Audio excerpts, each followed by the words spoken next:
ರಾಮಾಯಣದಿಂದ ಸಣ್ಣ ಕಥೆಗಳು 175 ರತ್ನಾಕರನ ಕತೆ. ಮುಂದೆ ಏನಾಗುತ್ತದೆ ಎಂಬುದನ್ನು ಅರ್ಥಮಾಡಿಕೊಳ್ಳಲು ರತ್ನಾಕರನ ಕಥೆಯನ್ನು ಕೇಳಿ.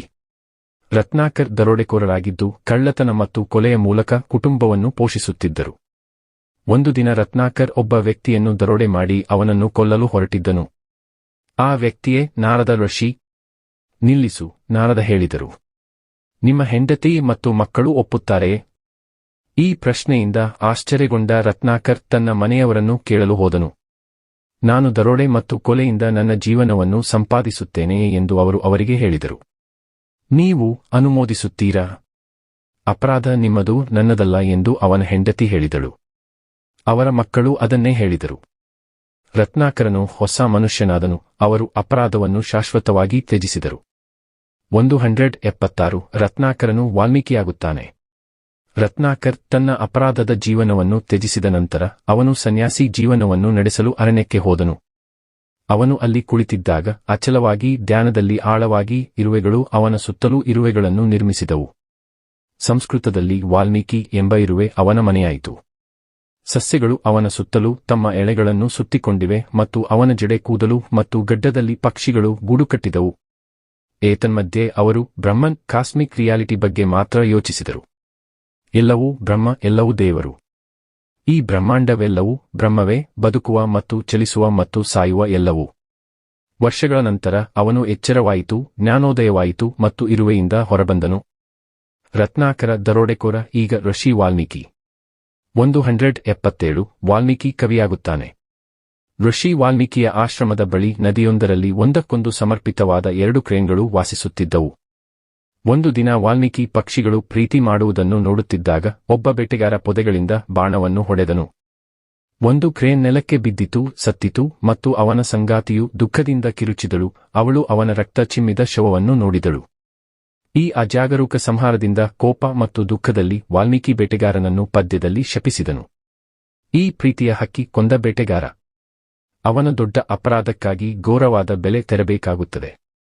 ಈ ಪದ್ಯದ ಸಾಲುಗಳು ಪ್ರಪಂಚದ ಮೊದಲ ಕವಿತೆ ಮತ್ತು ವಾಲ್ಮೀಕಿ ಮೊದಲ ಕವಿ. 178 ನಾರದನು ವಾಲ್ಮೀಕಿಗೆ ರಾಮನ ಕುರಿತು ಹೇಳುತ್ತಾನೆ. ಋಷಿ ನಾರದರು ವಾಲ್ಮೀಕಿಯನ್ನು ಅವರ ಆಶ್ರಮಕ್ಕೆ ಭೇಟಿ ಮಾಡಿದರು. ನಾನು ಬಹುತೇಕ ಕೊಂದ ವ್ಯಕ್ತಿ ನೀನು, ವಾಲ್ಮೀಕಿ ಉದ್ಗರಿಸಿದರು.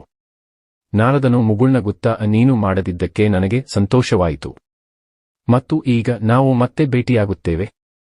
ನಿಮ್ಮ ಬುದ್ಧಿವಂತಿಕೆಯಲ್ಲಿ ಬಹುಶಃ ನೀವು ನನಗೆ ಹೇಳಬಹುದು, ಪರಿಪೂರ್ಣ ವ್ಯಕ್ತಿ ಯಾರು? ವಾಲ್ಮೀಕಿ ಕೇಳಿದರು. ಯಾವ ಮನುಷ್ಯನಿಗೆ ಶಕ್ತಿ ಮತ್ತು ಕರ್ತವ್ಯ ಪ್ರಜ್ಞೆ ಇದೆ? ಯಾವ ಮನುಷ್ಯನು ತನ್ನ ಪ್ರತಿಜ್ಞೆಗಳಲ್ಲಿ ಸತ್ಯವಂತನೂ ದೃಢನೂ ಆಗಿದ್ದಾನೆ, ಕರುಣಾಮಯಿ ಮತ್ತು ಬುದ್ಧಿವಂತ, ಸುಂದರ ಮತ್ತು ಶಕ್ತಿಶಾಲಿ, ಕೋಪ ಮತ್ತು ಅಸೂಯೆಯಿಂದ ಮುಕ್ತನಾಗಿರುತ್ತಾನೆ, ಆದರೆ ಅವನು ಸದಾಚಾರಕ್ಕೆ ಪ್ರಚೋದಿಸಿದಾಗ ಭಯಂಕರನಾಗಿರುತ್ತಾನೆ? ಆ ಅಪರೂಪದ ವ್ಯಕ್ತಿ ರಾಮ ಎಂದು ಉತ್ತರಿಸಿದ ನಾರದ, ರಾಜ ದಶರಥನ ಮಗ. ಆಗ ನಾರದನು ವಾಲ್ಮೀಕಿಗೆ ರಾಮನ ಕಥೆಯನ್ನು ಹೇಳಿದನು. 179 ವಾಲ್ಮೀಕಿ ಹನುಮಂತನ ರಾಮಾಯಣವನ್ನು ಓದುತ್ತಾನೆ. ವಾಲ್ಮೀಕಿ ರಾಮಾಯಣ, ರಾಮನ ಪ್ರಯಾಣದ ಮಹಾಕಾವ್ಯವನ್ನು ರಚಿಸಿದರು. ದೇವತೆಗಳು ಮತ್ತು ದೇವತೆಗಳೆಲ್ಲರೂ ಅವನ ಕವಿತೆಯನ್ನು ಹೊಗಳಿದರು. ವಾಲ್ಮೀಕಿಗೆ ಹೆಮ್ಮೆಯಾಯಿತು. ಆದರೆ ನಾರದನು ಹನುಮಂತನದ್ದು ಉತ್ತಮ ಎಂದನು. ವಾಲ್ಮೀಕಿ ಅಪನಂಬಿಕೆಯಿಂದ ನೋಡುತ್ತಿದ್ದ, ನೀನೇ ಓದು. ಅವರು ಹಿಮಾಲಯದ ಹಣ್ಣಿನ ತೋಟದಲ್ಲಿ ವಾಸಿಸುತ್ತಿದ್ದಾರೆ ಮತ್ತು ಅವರು ಬಾಳೆ ಮರದ ಎಲೆಗಳ ಮೇಲೆ ತಮ್ಮ ರಾಮಾಯಣವನ್ನು ಬರೆದಿದ್ದಾರೆ. ವಾಲ್ಮೀಕಿ ಹನುಮಂತನ ತೋಟಕ್ಕೆ ಹೋದರು ಮತ್ತು ಅಲ್ಲಿ ಅವರು ಹನುಮಂತನ ರಾಮಾಯಣವನ್ನು ಎಲೆಗಳ ಮೇಲೆ ಓದಿದರು. ಹನುಮಂತನ ಉತ್ತಮವಾಗಿದೆ. ವಾಲ್ಮೀಕಿ ಅಳುತ್ತಾ ಒಪ್ಪಿಕೊಂಡರು. ಆಗ ಹನುಮಂತ ಪ್ರತ್ಯಕ್ಷನಾದ. ನೀವು ಯಾಕೆ ಅಳುತ್ತಿದ್ದೀರಿ? ಅವನು ಕೇಳಿದ. ವಾಲ್ಮೀಕಿ ವಿವರಿಸಿದರು. ಹನುಮಂತನು ಎಲೆಗಳನ್ನು ಹಿಡಿದು ನುಂಗಿದನು. ಈಗ ನಿಮ್ಮ ರಾಮಾಯಣವು ಅತ್ಯುತ್ತಮವಾಗಿದೆ ಎಂದು ಹನುಮಂತನು ವಾಲ್ಮೀಕಿಗೆ ನಗುತ್ತಾ ಹೇಳಿದನು. 180 ಗಾಸಿಪ್ ಹರಡುತ್ತದೆ. ಒಂದು ದಿನ ರಾಮನು ತನ್ನ ಯೌವನದ ಗೆಳೆಯರೊಂದಿಗೆ ನಗುತ್ತಾ ತಮಾಷೆ ಮಾಡುತ್ತಿದ್ದನು. ಹೇಳು ರಾಮ, ಈ ದಿನಗಳಲ್ಲಿ ಊರಿನಲ್ಲಿ ಏನು ಮಾತನಾಡುತ್ತಿದೆ? ಪ್ರಜೆಗಳು ಇನ್ನೂ ರಾವಣನ ಮೇಲಿನ ನಿಮ್ಮ ವಿಜಯದ ಬಗ್ಗೆ ಮಾತನಾಡುತ್ತಿದ್ದಾರೆ. ನಿಮ್ಮ ವಿಜಯದಲ್ಲಿ ಸಂತೋಷಪಡುತ್ತಾರೆ ಎಂದು ಅವರು ಹೇಳಿದರು. ಹೆಚ್ಚು ಹೇಳು ಎಂದು ರಾಮ ಒತ್ತಾಯಿಸಿದನು. ಒಳ್ಳೆಯದು ಮಾತ್ರವಲ್ಲ, ಕೆಟ್ಟದ್ದೂ ಕೂಡ. ಸರಿ, ಅವನ ಸ್ನೇಹಿತರೊಬ್ಬರು ಒಪ್ಪಿಕೊಂಡರು. ಕೆಲವು ಪುರುಷರು ಸೀತೆಯನ್ನು ನಿಮ್ಮ ಮನೆಗೆ ಹಿಂತಿರುಗಲು ಅನುಮತಿಸಿದ್ದೀರಿ ಎಂದು ದೂರುತ್ತಾರೆ. ಅವರು ತಮ್ಮ ಗದಾಬೌಟ್ ಹೆಂಡತಿಯರಿಗೆ ಅದೇ ರೀತಿ ಮಾಡಬೇಕೆ ಎಂದು ಅವರು ಈಗ ಆಶ್ಚರ್ಯಪಡುತ್ತಾರೆ. ಈ ಗಾಸಿಪ್ ರಾಮನನ್ನು ಆಳವಾಗಿ ಪ್ರಭಾವಿಸಿತು. ಅವನು ತನ್ನ ಸ್ನೇಹಿತರನ್ನು ಹೊರಹಾಕಿದನು ಮತ್ತು ನಂತರ ಲಕ್ಷ್ಮಣನನ್ನು ಕರೆದನು. 181 ರಾಮನು ನಿರ್ಧಾರ ಮಾಡುತ್ತಾನೆ. ಜನರು ಸೀತೆಯ ಬಗ್ಗೆ ದೂರುತ್ತಿದ್ದಾರೆಯೇ ಎಂದು ರಾಮ ಲಕ್ಷ್ಮಣನಿಗೆ ಹೇಳಿದನು. ಅವಳು ನನಗೆ ನಂಬಿಗಸ್ತಳು ಎಂದು ನನಗೆ ತಿಳಿದಿದೆ, ಆದರೆ ಜನರು ಅವಳನ್ನು ಅನುಮಾನಿಸುತ್ತಾರೆ. ಅವರ ಸಂದೇಹವು ನನಗೆ ದುಃಖವನ್ನು ತುಂಬುತ್ತದೆ. ಲಕ್ಷ್ಮಣ ಗೊಂದಲದಿಂದ ಅಣ್ಣನ ಕಡೆ ನೋಡಿದ. ರಾಮನು ಮುಂದುವರಿಸಿದ, ನಾಳೆ ನೀನು ಸೀತೆಯನ್ನು ಕಾಡಿಗೆ ಕರೆದುಕೊಂಡು ಹೋಗಿ ಅಲ್ಲಿ ವಾಲ್ಮೀಕಿಯ ಆಶ್ರಮದ ಬಳಿ ಬಿಟ್ಟು ಹೋಗು. ಅವಳು ಅರಣ್ಯ ಆಶ್ರಮಗಳಿಗೆ ಭೇಟಿ ನೀಡಲು ಬಯಸಿದ್ದಳು. ಲಕ್ಷ್ಮಣನ ಮುಖದಿಂದ ಬಣ್ಣವೆಲ್ಲ ಹರಿದಿತ್ತು. ಮತ್ತು ನೀನು ಇನ್ನು ಮುಂದೆ ಸೀತೆಯ ಬಗ್ಗೆ ನನ್ನೊಂದಿಗೆ ಮಾತನಾಡುವುದಿಲ್ಲ. ಕಣ್ಣಲ್ಲಿ ನೀರು ತುಂಬಿಕೊಂಡು ರಾಮ ಕೋಣೆಯಿಂದ ಹೊರಟು ಹೋದ. ಲಕ್ಷ್ಮಣನು ತನ್ನ ಸಹೋದರನು ಕೇಳಿದ್ದನ್ನು ನಂಬಲಾರದೆ ನಿಂತನು. 182 ಲಕ್ಷ್ಮಣ ಸೀತೆಯನ್ನು ಕಾಡಿಗೆ ಕರೆದುಕೊಂಡು ಹೋಗುತ್ತಾನೆ.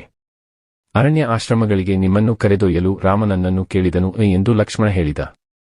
ಈಗ ಅಲ್ಲಿಗೆ ಹೋಗೋಣ. ಸೀತೆ ಲಕ್ಷ್ಮಣನನ್ನು ನೋಡಿ ಮುಗುಳ್ನಕ್ಕಳು. ನಾನು ರಾಮನಿಗೆ ಮತ್ತೆ ಆಶ್ರಮಗಳಿಗೆ ಭೇಟಿ ನೀಡಬೇಕೆಂದು ಹೇಳಿದ್ದೇನೆ ಎಂದು ಅವಳು ಸಂತೋಷದಿಂದ ಹೇಳಿದಳು. ರಾಮನು ನಂತರ ಅವರೊಂದಿಗೆ ಸೇರಿಕೊಳ್ಳುತ್ತಾನೆ ಎಂದು ನಿರೀಕ್ಷಿಸಿದಳು. ಅವರು ಅರಣ್ಯವನ್ನು ತಲುಪಿದಾಗ ಲಕ್ಷ್ಮಣ ಅಳಲು ಪ್ರಾರಂಭಿಸಿದನು. ಸೀತೆ, ನಿನ್ನನ್ನು ಇಲ್ಲೇ ಬಿಟ್ಟು ಹೋಗುವಂತೆ ರಾಮ ಅಪ್ಪಣೆ ಕೊಟ್ಟಿದ್ದಾನೆ. ಅವನು ನಿನ್ನನ್ನು ತನ್ನ ಆಶ್ರಮದಲ್ಲಿ ಆಶ್ರಯಿಸುವ ಋಷಿ ವಾಲ್ಮೀಕಿಯ ಬಳಿಗೆ ಹೋಗುವಂತೆ ಒತ್ತಾಯಿಸುತ್ತಾನೆ. ಸೀತೆಯು ಕಣ್ಣೀರಿಟ್ಟಳು. ನೀವು ಮಾಡಬೇಕಾದುದನ್ನು ಮಾಡುವೆ ಎಂದು ಅವಳು ಹೇಳಿದಳು ಮತ್ತು ಲಕ್ಷ್ಮಣ ಅವಳನ್ನು ಅಲ್ಲಿಗೆ ಬಿಟ್ಟನು. ಲಕ್ಷ್ಮಣ ಕಣ್ಮರೆಯಾದಾಗ ಸೀತೆ ಹತಾಶೆಯಿಂದ ನೆಲಕ್ಕೆ ಬಿದ್ದಳು. 183 ಸೀತಾ ವಾಲ್ಮೀಕಿಯನ್ನು ಭೇಟಿಯಾಗುತ್ತಾಳೆ. ಸೀತೆ ನೆಲದ ಮೇಲೆ ಅಳುತ್ತಾ ಮಲಗಿರುವಾಗ ಋಷಿ ವಾಲ್ಮೀಕಿಯ ಮಕ್ಕಳು ತಮ್ಮ ತಂದೆಯನ್ನು ಕರೆದು ಅವಳಿಗೆ ಸಹಾಯ ಮಾಡಲು ಓಡಿಹೋದರು. ಹಾಗಾದರೆ ಅವಳು ಬಂದಿದ್ದಾಳೆ ಎಂದು ವಾಲ್ಮೀಕಿ ತನಗೆ ತಾನೇ ಹೇಳಿಕೊಂಡ. ಅವನಿಗೆ ಆಶ್ಚರ್ಯವಾಗಲಿಲ್ಲ, ಏಕೆಂದರೆ ದೇವರುಗಳು ಅವನಿಗೆ ದರ್ಶನದಲ್ಲಿ ಇದನ್ನು ಬಹಿರಂಗಪಡಿಸಿದರು. ಆದರೂ ವಾಲ್ಮೀಕಿಯು ರಾಣಿಯನ್ನು ಕಂಡು ಕನಿಕರಪಟ್ಟನು. ಏನಾಯಿತು ಎಂದು ಅವಳು ವಿವರಿಸಲು ಪ್ರಾರಂಭಿಸಿದಳು, ಆದರೆ ಅವನು ಅವಳನ್ನು ಅಡ್ಡಿಪಡಿಸಿದನು. ಇನ್ನು ಹೇಳಬೇಡ, ವಾಲ್ಮೀಕಿ ಅವಳಿಗೆ ಭರವಸೆ ನೀಡಿದರು. ನೀವು ತಪ್ಪಿತಸ್ಥರಲ್ಲ ಎಂದು ನನಗೆ ತಿಳಿದಿದೆ ಮತ್ತು ನನ್ನ ಮನೆ ನಿಮ್ಮದು. ವಾಲ್ಮೀಕಿ ಅವಳನ್ನು ಆಶ್ರಮಕ್ಕೆ ಕರೆತಂದಳು ಮತ್ತು ಸೀತೆ ವಾಲ್ಮೀಕಿಯ ಕುಟುಂಬ ಮತ್ತು ಅವನ ಅನುಯಾಯಿಗಳೊಂದಿಗೆ ಅಲ್ಲಿ ವಾಸಿಸುತ್ತಿದ್ದಳು. 184 ಸೀತಾ ಜನ್ಮ ನೀಡುತ್ತಾಳೆ. ವಾಲ್ಮೀಕಿಯ ಆಶ್ರಮದಲ್ಲಿ ವಾಸಿಸುತ್ತಿದ್ದಾಗ ಸೀತೆ ಅವಳಿ ಮಕ್ಕಳಿಗೆ ಜನ್ಮ ನೀಡಿದಳು. ವಾಲ್ಮೀಕಿಯು ಚೊಚ್ಚಲ ಮಗನನ್ನು ರಕ್ಷಿಸಲು ಕುಶ ಹುಲ್ಲಿನ ಆಚರಣೆಯನ್ನು ಮಾಡಿದನು. ಈ ಮಗುವಿಗೆ ಕುಶ ಎಂದು ಹೆಸರಿಡಲಾಗುವುದು ಎಂದು ವಾಲ್ಮೀಕಿ ಹೇಳಿದಾಗ ಸೀತೆ ಮುಗುಳ್ನಕ್ಕಳು. ಎರಡನೇ ಮಗನಿಗೆ ಕುಶ ಹುಲ್ಲಿನ ಒಂದು ಭಾಗವನ್ನು ಉಳಿಸಿದ್ದರು. ಅವರು ಮತ್ತೆ ಆಚರಣೆಯನ್ನು ಮಾಡಿದರು ಮತ್ತು ಈ ಮಗುವಿಗೆ ಲಾವ ಎಂದು ಹೆಸರಿಸಲಾಗುವುದು, ಲವ ಎಂದರೆ ಭಾಗ ಎಂದು ಹೇಳಿದರು. ಸೀತೆ ಮತ್ತೆ ಮುಗುಳ್ನಕ್ಕಳು. ವಾಲ್ಮೀಕಿಯ ಆಶ್ರಮದಲ್ಲಿ ಬೆಳೆದರು. ನಂತರ ವಾಲ್ಮೀಕಿ ಅವರು ರಚಿಸಿದ ಹಾಡು ರಾಮಾಯಣ ಅವರ ತಂದೆಯ ಸಾಹಸಗಳ ಹಾಡುಗಳನ್ನು ಅವರಿಗೆ ಕಲಿಸಿದರು. ಆದರೆ ಹುಡುಗರಿಗೆ ರಾಮನು ತಮ್ಮ ತಂದೆ ಎಂದು ತಿಳಿದಿರಲಿಲ್ಲ. 185 ಅವಳಿಗಳ ಮತ್ತೊಂದು ಕತೆ. ಆದರೆ ಇತರರು ಸೀತೆಯು ಲವ ಎಂಬ ಒಬ್ಬ ಮಗನಿಗೆ ಜನ್ಮ ನೀಡಿದಳು ಮತ್ತು ಅವಳು ಅವನನ್ನು ವಾಲ್ಮೀಕಿಯ ಆಶ್ರಮದಲ್ಲಿ ಬೆಳೆಸಿದಳು ಎಂದು ಹೇಳುತ್ತಾರೆ. ದಿನ ಅಂಬೆಗಾಲಿಡುವ ಮಗುವನ್ನು ವಾಲ್ಮೀಕಿಯ ಆರೈಕೆಯಲ್ಲಿ ಬಿಟ್ಟು ಸೀತೆ ಬಟ್ಟೆ ಒಗೆಯಲು ನದಿಗೆ ಹೋದಳು. ವಾಲ್ಮೀಕಿಯು ನೋಡದಿದ್ದಾಗ ಲವ ಅಲೆದಾಡಿದನು. ವಾಲ್ಮೀಕಿ ಎಲ್ಲಿಯೂ ಸಿಗಲಿಲ್ಲ. ವಾಲ್ಮೀಕಿಯು ಒಂದು ಹಿಡಿ ಕುಶದ ಹುಲ್ಲನ್ನು ತೆಗೆದುಕೊಂಡು ಮಂತ್ರವನ್ನು ಬಳಸಿ ಹುಲ್ಲನ್ನು ಹುಡುಗನನ್ನಾಗಿ ಪರಿವರ್ತಿಸಿದನು. ಅದು ಲವಾದ ನಕಲು. ಕ್ಷಣದಲ್ಲಿ ಸೀತೆ ಲವವನ್ನು ಕೈಯಲ್ಲಿ ಹಿಡಿದುಕೊಂಡು ಹಿಂತಿರುಗಿದಳು.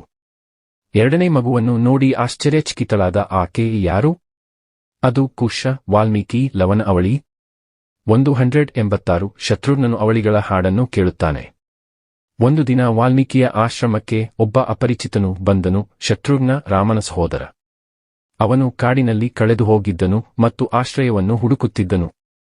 ಸೋದರ ಮಾವನನ್ನು ಗುರುತಿಸಿದ ಸೀತೆ ಭಾವೋದ್ವೇಗಕ್ಕೆ ಒಳಗಾದಳು ಮತ್ತು ಶತ್ರುಘ್ನನು ಅವಳನ್ನು ನೋಡದ ಗುಡಿಸಲಿನಲ್ಲಿ ಅಡಗಿಕೊಂಡಳು. ಉದಾತ್ತ ರಾಜ್ಕುಮಾರನಿಗೆ ಆಹಾರ ಮತ್ತು ನೀರನ್ನು ಅರ್ಪಿಸಿದನು. ನಂತರ ಊಟದ ನಂತರ ಅವಳಿಗಳಾದ ಲವ ಮತ್ತು ಕುಶ ವಾಲ್ಮೀಕಿಯ ರಾಮಾಯಣ, ರಾಮನ ಗೀತೆಯನ್ನು ಹಾಡಿದರು. ಆಶ್ಚರ್ಯದಿಂದ ಕೇಳಿದ. ಹಾಡು ಎಲ್ಲವನ್ನೂ ಒಳಗೊಂಡಿತ್ತು. ಶತ್ರುಘ್ನ ಕೂಡ ಹುಡುಗರ ಹಾಡಿನ ಭಾಗವಾಗಿದ್ದರು. ಎಂತಹ ಸುಂದರ ಹಾಡು! ಶತ್ರುಘ್ನ ಮತ್ತು ಎಷ್ಟು ಸುಂದರ ಹುಡುಗರು! ಅವರು ರಾಮನ ಮಕ್ಕಳೆಂದು ಅವರು ಊಹಿಸಲಿಲ್ಲ. 187 ವಾಲ್ಮೀಕಿ ಅವಳಿ ಮಕ್ಕಳನ್ನು ಅಯೋಧ್ಯೆಗೆ ಕರೆದೊಯ್ಯುತ್ತಾನೆ. ರಾಮನನ್ನು ಕುರಿತು ವಾಲ್ಮೀಕಿ ರಚಿಸಿದ ಹಾಡು ಬಹಳ ಉದ್ದವಾಗಿತ್ತು.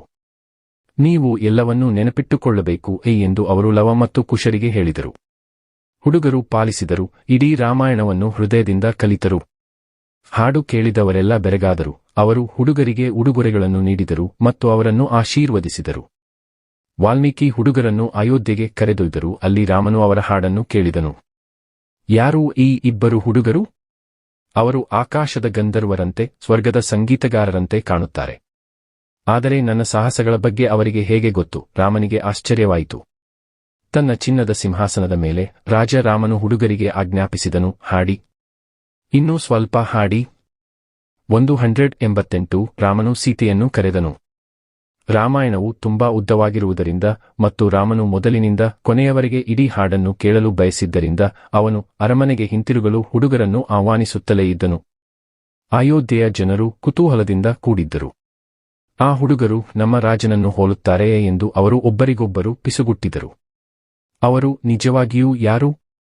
ತಮ್ಮ ಕಥೆಯ ಅಂತ್ಯವನ್ನು ತಲುಪಿದಾಗ ಸೀತೆ ವನವಾಸದಲ್ಲಿ ಹೇಗೆ ಜನ್ಮ ನೀಡಿದಳು ಎಂಬುದನ್ನು ವಿವರಿಸುತ್ತಾ ರಾಮನು ಆಶ್ಚರ್ಯದಿಂದ ಅವರನ್ನು ದಿಟ್ಟಿಸಿದನು. ಅವಳಿ ಯಾರೆಂದು ಅರಿತುಕೊಂಡನು. ತಾಯಿಯನ್ನು ಅರಮನೆಗೆ ಕರೆದುಕೊಂಡು ಬಾ ಎಂದು ರಾಮನು ಹುಡುಗರಿಗೆ ಹೇಳಿದನು. ಅವಳು ಅಯೋಧ್ಯೆಯ ಮುಂದೆ ತನ್ನ ನಿರಪರಾಧಿ ಎಂದು ಮತ್ತೊಮ್ಮೆ ಸಾಬೀತುಪಡಿಸಲಿ. 189 ಸೀತಾ ಆಗಮನ. ವಾಲ್ಮೀಕಿ ಸೀತೆಯನ್ನು ಅಯೋಧ್ಯೆಗೆ ಕರೆತಂದು ರಾಮನಿಗೆ ಅರ್ಪಿಸಿದನು. ಹರಟೆಯ ಕಾರಣದಿಂದ ನೀನು ದೇಶಭ್ರಷ್ಟಳಾದ ನಿರ್ದೋಷಿಯು ಇಗೋ ಎಂದು ವಾಲ್ಮೀಕಿ ಹೇಳಿದನು. ಮತ್ತು ಈ ಹುಡುಗರು ನಿಮ್ಮ ಮಕ್ಕಳು. ಈಗ ಸೀತೆ ಮತ್ತೆ ತನ್ನ ಮುಗ್ಧತೆಯನ್ನು ಸಾಬೀತುಪಡಿಸುತ್ತಾಳೆ. ನೆಲದ ಮೇಲೆ ಕಣ್ಣು ನೆಟ್ಟಿದ್ದಳು. ನಾನು ರಾಮನಿಗೆ ನಿಷ್ಠನಾಗಿದ್ದರೆ ಬೇರೆಯವರ ಬಗ್ಗೆ ಯೋಚಿಸದೆ ಭೂದೇವಿ ನನ್ನನ್ನು ಸ್ವೀಕರಿಸಲಿ ಎಂದು ಹೇಳಿದಳು. ನೆಲದಡಿಯಿಂದ ಎದ್ದು ಹೊಳೆಯುವ ಸಿಂಹಾಸನದ ಮೇಲೆ ಕುಳಿತಳು. ಭೂದೇವಿ ಸೀತೆಯನ್ನು ತನ್ನ ತೋಳುಗಳಲ್ಲಿ ತೆಗೆದುಕೊಂಡಳು ಮತ್ತು ನಂತರ ಅವರು ಮತ್ತೆ ಕೆಳಗೆ ಮುಳುಗಿದರು ಮತ್ತು ನೆಲವು ಅವರ ಮೇಲೆ ಮುಚ್ಚಿತು. ಗೌರವಾರ್ಥ ದೇವತೆಗಳು ಪುಷ್ಪಗಳ ಸುರಿಮಳೆಗೈದರು. 190 ರಾಮನು ಯೋಜನೆಗಳನ್ನು ಮಾಡುತ್ತಾನೆ. ಸೀತೆ ಭೂಮಿಗೆ ಮಾಯವಾದ ನಂತರ ಉಳಿದಿದ್ದು ಹುಲ್ಲುಕಡ್ಡಿಗಳು.